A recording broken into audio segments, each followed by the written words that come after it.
السلام علیکم دوستوں.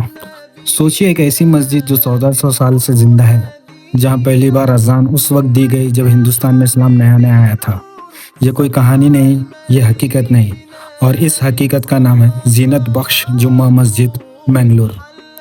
اسلام کا پہلا قدم ساؤتھ انڈیا میں 7 سینچری، یعنی وہ دور جب اسلام عرب سے نکل کر دنیا بھر میں پھیل رہا تھا.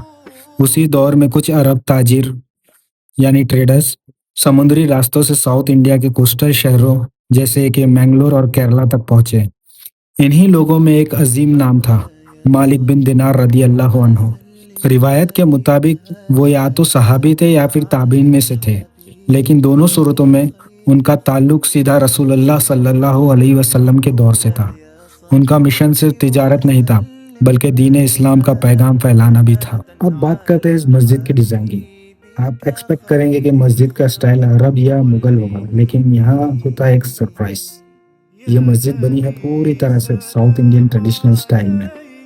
ٹیک ووڈ کے 16 پلر، روز ووڈ کے ڈیٹیل کارونگ، سلوپنگ روف جو ہیوی بارش کے لیے پرفیکٹ ہے، لکڑی کا سٹرکچر جو آج بھی مضبوط ہے. یہ سب دکھاتا ہے کہ اسلام نے جب نئے علاقوں میں قدم رکھا تو اس نے لوکل کلچر کو ریجیکٹ نہیں کیا، بلکہ اسے اپنایا.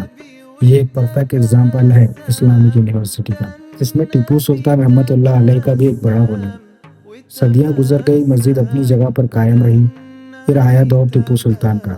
انہوں نے اس مسجد کی رینوویشن کروائی اور اسے ایک نام دیا، زینت بخش، جو ان کی بیٹی کے نام پر رکھا گیا. اس کا مطلب ہوتا ہے خوبصورتی دینے والی یا رحمت دینے والی. یہ نام اس مسجد کی روحانی اہمیت کو اور بھی بڑھاتا ہے. لوکل لوگ بنگلور کے مسجد کو کہتے ہیں بیلیے پلی، یعنی وائٹ مسجد. یہ نام اس کے پرانے سفید رنگ کی وجہ سے مشہور ہے. یہ مسجد منگلور کے بندر ایریا میں واقع ہے، جو ہسٹوریکلی ایک پورٹ اور ٹریڈنگ ہب تھا. یعنی یہ وہی جگہ ہے جہاں سے اسلام سمندری راستوں کے ذریعے ہندوستان میں داخل ہوئی. لوگ یہاں آ کے محسوس کرتے ہیں کہ وہ صرف ایک جگہ نہیں بلکہ تاریخ کے اندر چل رہے ہیں. کہا جاتا ہے کہ 22 ہجری 643-644 AD کے قریب مالک بن دینار رضی اللہ عنہ اور ان کے ساتھیوں نے مل کر یہ مسجد بنائی.